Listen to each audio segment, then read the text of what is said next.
Chapter 1. The Summoning. The road to Adams, Tennessee, stretched ahead in a desolate, unbroken line, swallowed by dusk and an eerie, creeping fog. Lena Bell tightened her grip on the steering wheel as she followed the GPS, the glowing screen casting a faint blue light over the faded letter resting in the passenger's seat. The ink was smudged with age, but the words were clear enough. The curse of the Bell Witch does not end with me. She waits for the blood of Bell to return. If you are reading this, it may already be too late. The signature at the bottom sent a shiver down her spine. John Bell, Jr., 1828. Lena exhaled, rubbing her temples. It was absurd. Just another folktale wrapped in superstition, blown out of proportion by generations of whispered stories. And yet, she was here, drawn by something she couldn't quite name. The road sign for Adams flashed by in her headlights. Population, 637, the kind of place where people knew each other's names, where the past never really died. She had spent years investigating urban legends and haunted locations, always uncovering the mundane reality beneath the mystery. But this time felt different.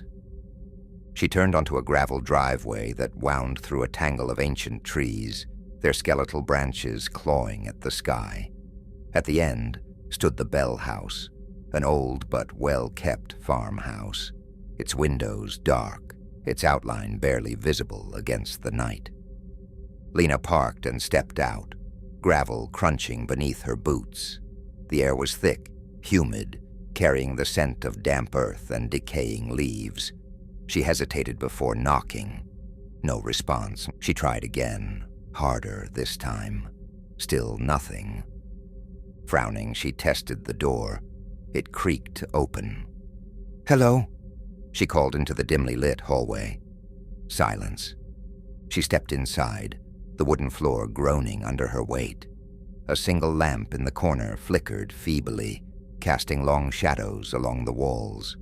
The house smelled faintly of old paper and something else, something metallic, like rust. "Lena?" She spun, heart hammering. At the foot of the staircase stood Henry Bell, her distant cousin. His hair was grayer than she remembered, his face worn with years of worry. He studied her, unreadable, before motioning her inside. "You shouldn't have come," he said flatly. Lena forced a smile. "Nice to see you too, Henry." He didn't return it. Instead, he turned, disappearing into the shadows of the house. She followed. The sitting room was cramped, filled with old books, faded photographs, and relics of a time long past. Henry poured himself a drink, but didn't offer her one. "You read the letter," he said. Not a question. Lena nodded, setting it on the table between them. "It was sent to me, anonymously. I traced the handwriting. It matches John Bell Jr.'s records from 1828. You have any idea what that means?" Henry's jaw tightened. He downed his drink in one motion. "It means," he muttered, "someone was foolish enough to wake her up." Lena scoffed. "You don't actually believe in the Bell Witch, do you?" Henry's eyes darkened. "It doesn't matter what I believe. What matters is that she believes in you." A chill ran down her spine. Outside, the wind howled through the trees. Somewhere in the house, a floorboard creaked, slow, deliberate. Lena turned sharply toward the noise, but there was nothing there, not yet. Later that night, Lena lay awake in the guest room, staring at the ceiling. The house was unnervingly silent, save for the distant ticking of a grandfather clock. She felt ridiculous for being on edge, but something about the place felt wrong. She turned onto her side, pulling the blanket higher. The letter sat on the nightstand, taunting her. Then came the first knock. Software, faint. Lena froze. A second knock. Louder, closer. She sat up, breath caught in her throat. Her pulse pounded in her ears. A third knock. This time, it came from inside the room. The air turned ice cold. The blankets ripped off her bed. And from the darkness, a voice whispered her name. Lena. Chapter 2. The Letter and the Key. Lena gasped and scrambled backward against the headboard, her breath coming in short, panicked bursts. The blankets lay crumpled on the floor, yanked off with force she hadn't seen, only felt. The room was dark, the only light coming from the sliver of moonlight filtering through the old lace curtains. For a long moment, she sat there, frozen, ears straining against the silence. Had she imagined it? The house groaned in the night, the old wooden beams settling, the wind whispering through unseen cracks. That was all it was, just the old house playing tricks on her. But then, a slow creak, not the house, the floorboards. Directly in front of her bed, something was standing there. Lena's fingers fumbled blindly for her phone on the nightstand. The screen flickered to life, casting a pale glow across the room. Empty. Her heartbeat slowly steadied, but a sick feeling remained in her gut. She exhaled shakily, swinging her legs over the side of the bed. This was ridiculous. It was just a house, just a stupid legend. She reached down and grabbed the blanket, shaking it out before tossing it back onto the bed. Her hands were still trembling as she slid under the covers, this time keeping the phone in her grasp. Just as she was about to close her eyes, the phone buzzed. A message. Unknown number. Did you hear it? Lena's breath hitched. Her fingers hovered over the keyboard before she forced herself to type. Lena. Who is this? No answer. She stared at the message for another long moment before locking the phone and setting it aside. It was probably some prank, someone in town messing with her because of her last name. She'd dealt with it before. But deep down, she knew this was different. She didn't sleep the rest of the night, the next morning. Lena stepped into the kitchen, dark circles under her eyes. Henry sat at the table sipping his coffee, looking like he hadn't slept much either. You look like hell, he muttered. Thanks, Lena deadpanned. She grabbed a mug from the counter and poured herself a cup. For a few moments, neither of them spoke. The silence between them stretched, thick with unspoken words. Finally, Lena set her mug down and slid her phone across the table. I got this last night. Henry looked at the message, his expression unreadable. Slowly, he pushed the phone back toward her. You should leave. Lena let out a dry laugh. Not happening. Henry exhaled, rubbing his face. Look, I know you think this is all some kind of joke, but things here aren't normal. You might not believe in her, but she sure as hell believes in you. Lena narrowed her eyes. Who sent the letter? Henry hesitated, then stood up. Come with me. The hidden compartment. Henry led Lena down a narrow hallway, lined with old photographs, portraits of the Bell family through the generations, their solemn expressions frozen in time. At the end of the hall, he stopped in front of a heavy wooden door. He pulled out a rusted key from his pocket and unlocked it. Inside was a study filled with ancient books, papers, and relics of the past. Dust clung to the air. A large wooden desk sat in the center, covered in yellowed documents and letters. Henry walked over to a cabinet and knelt down, pulling open a lower drawer. He reached inside and pressed against the back panel. With a faint click, a small hidden compartment slid open. Lena leaned forward, eyes narrowing as he pulled out a small iron key, a leather-bound journal, and an old glass vial. She picked up the key first.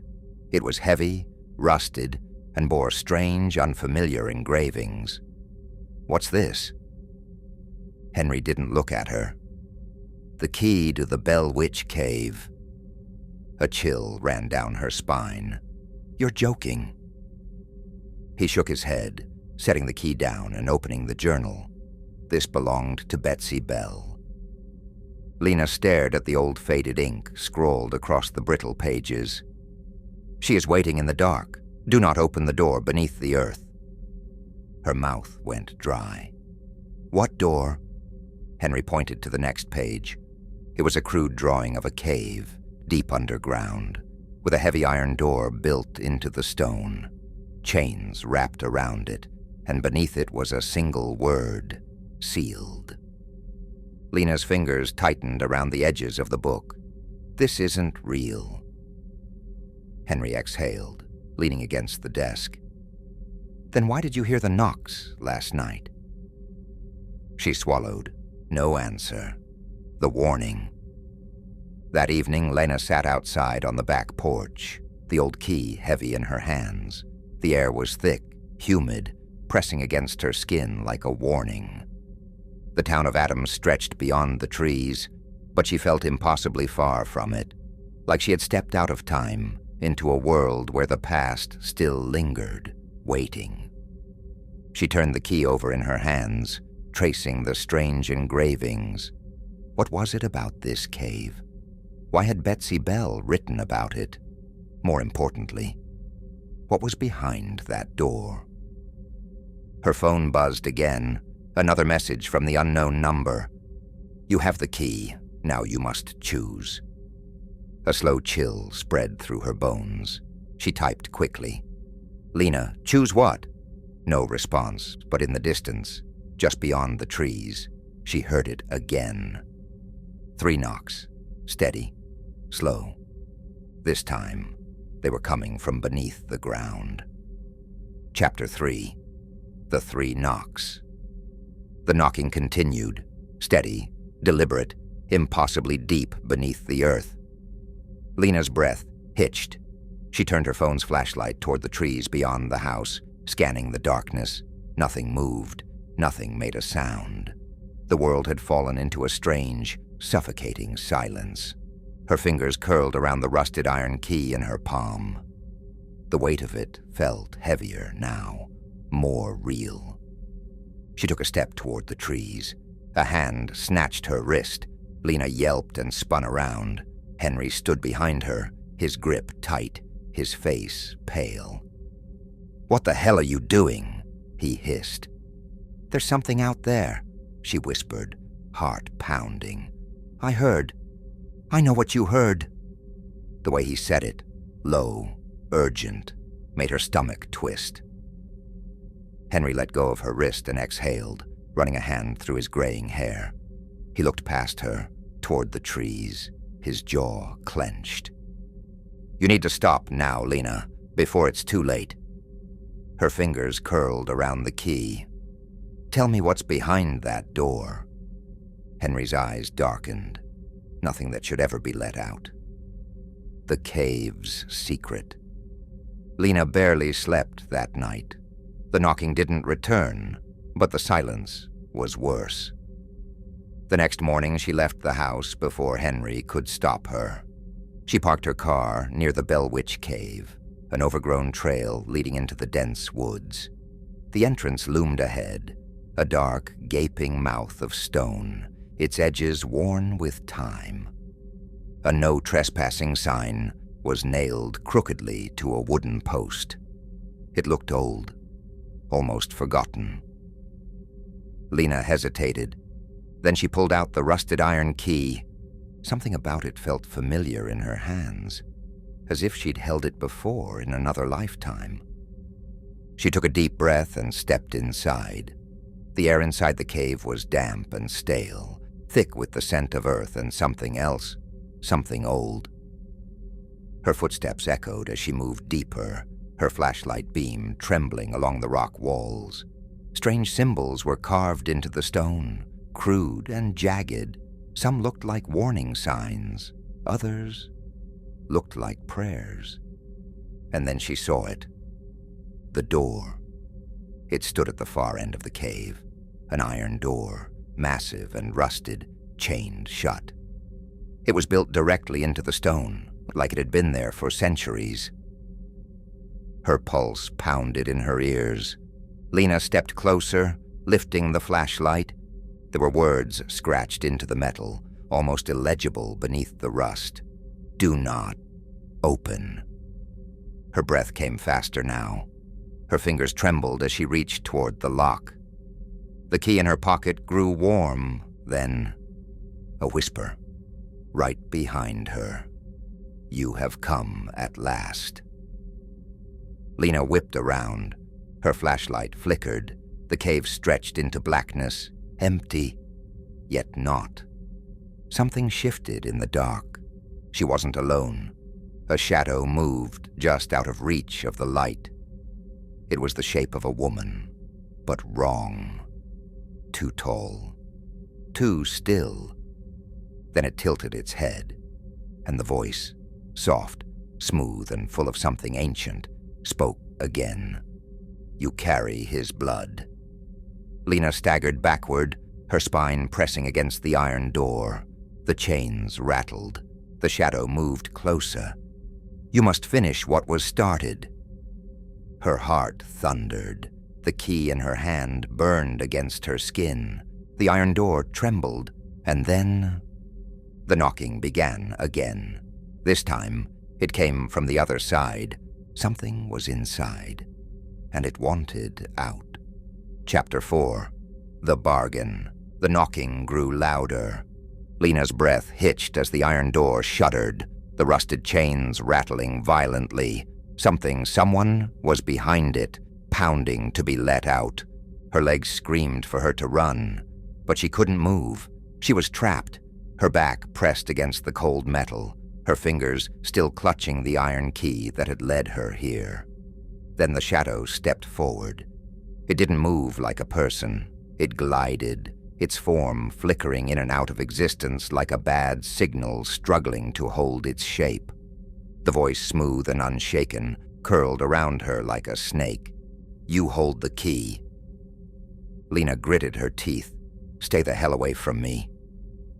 The figure only tilted its head. The knocking behind her stopped. A sickening silence filled the cave. Then, "Let me out." Lena squeezed the key so tight it dug into her palm. "Why? Who are you?" The figure laughed. It was a sound that shouldn't exist. Layered voices, old and young, high and low, all speaking at once. "I have many names, but you already know me." Lena's stomach churned. The Bell Witch. The legend, the curse, the reason her family had been haunted for generations. It wasn't just a story. It was real. Blood must pay for blood. The cave trembled. A sudden gust of wind ripped through the chamber, though there was no way for air to enter this deep underground. The door behind her pulsed, as though something was breathing on the other side. "Your family tried to bind me, but I never left." The voice turned almost gentle, like a mother soothing a child. "You can set things right, Lena. Open the door. End this." Lena's mind raced. Every instinct screamed at her not to do it. But another thought crept in, uninvited. What if this was the only way to stop it? What if keeping her locked away only made things worse? "You hold the key." Lena's fingers trembled. She lifted the iron key. The moment it neared the lock, the cave exploded with sound. The interruption. A hand yanked her backward. Lena gasped, nearly dropping the key as she stumbled away from the door.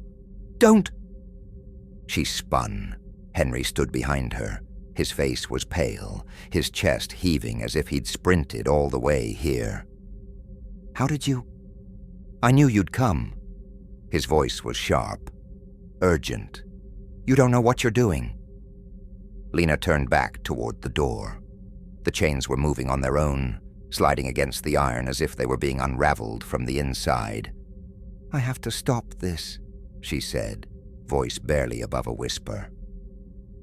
Henry grabbed her wrist. "You don't stop it by letting her out." The shadow behind them shifted. Henry stiffened. His grip on her wrist tightened.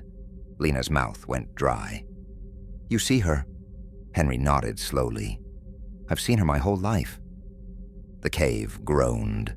The knocking on the door became pounding. Henry turned back to her, voice low and desperate. "There's another way." Lena's pulse roared in her ears. Behind her, the shadow moved closer. The chains rattled faster, and the choice loomed before her, the key in one hand, the truth in the other. Chapter 5. The Other Way. The air in the cave thickened, pressing against Lena's skin like something alive. The door behind her groaned, the rusted chains trembling, and the shadow, the Bell Witch, watched. Blood must pay for blood. Henry's fingers dug into Lena's wrist. "Listen to me," he whispered urgently. "You cannot open that door." Lena's heart pounded. The iron key burned hot in her palm, like it had been waiting for her all along. The witch's words echoed in her mind, slithering through her thoughts like roots seeking cracks in stone. What if I can end this? What if this is the only way? Henry stepped in front of her, blocking the door. His face was drawn tight, his eyes dark with something like fear. "There's another way," he said again, quieter this time.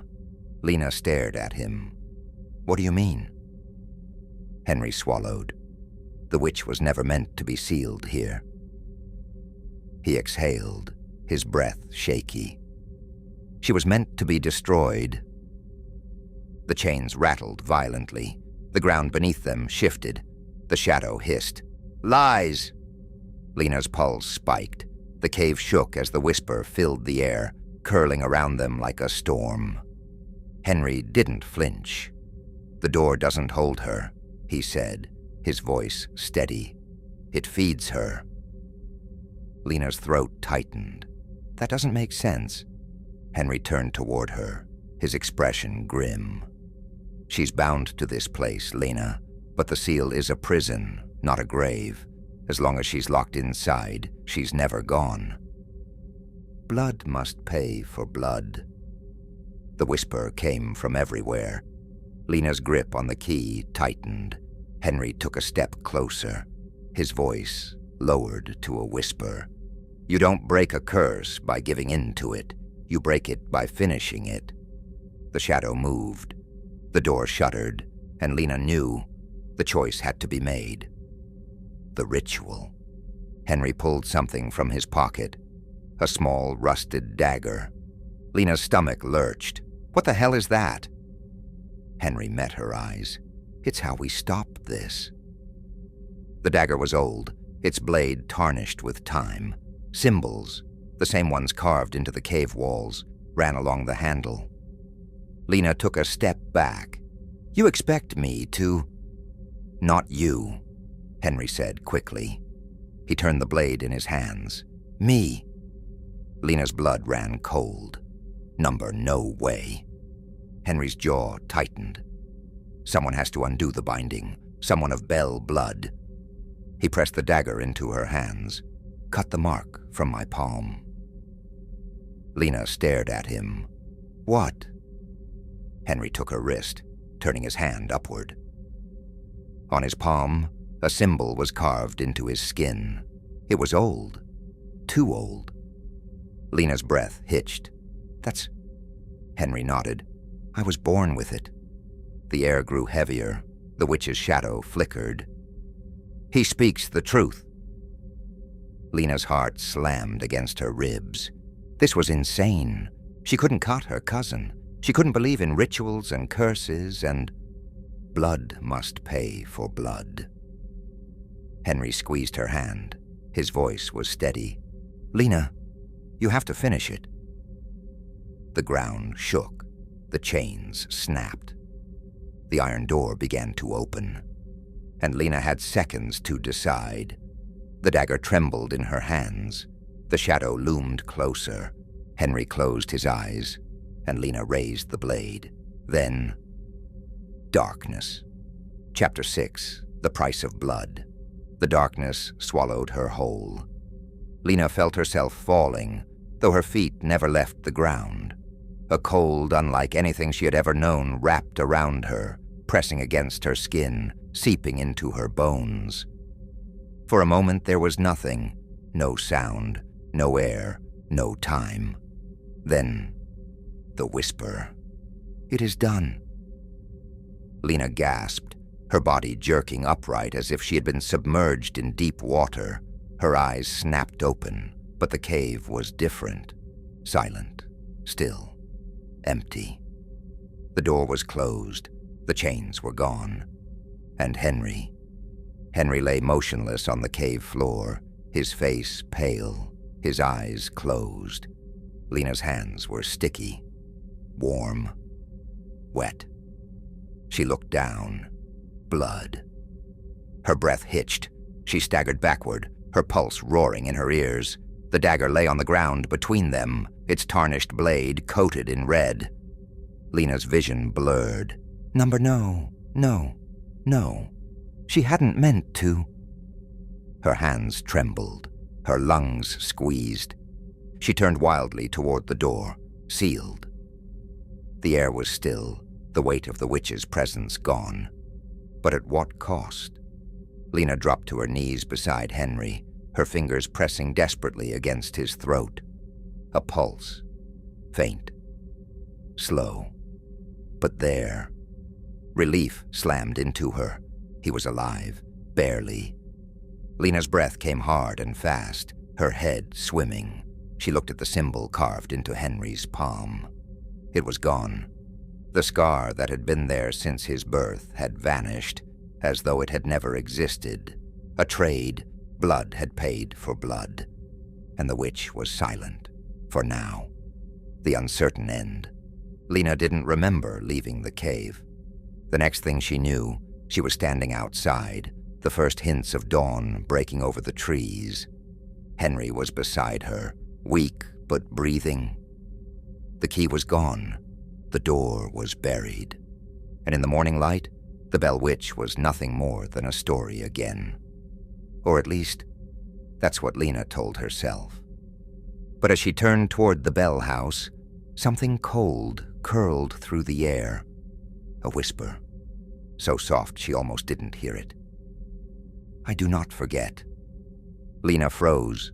Her blood turned to ice. She turned, but the cave was empty. The trees stood still. The world was quiet, too quiet. And in the distance so faint it could have been imagined. 3 knocks. The story wasn't over. Not yet.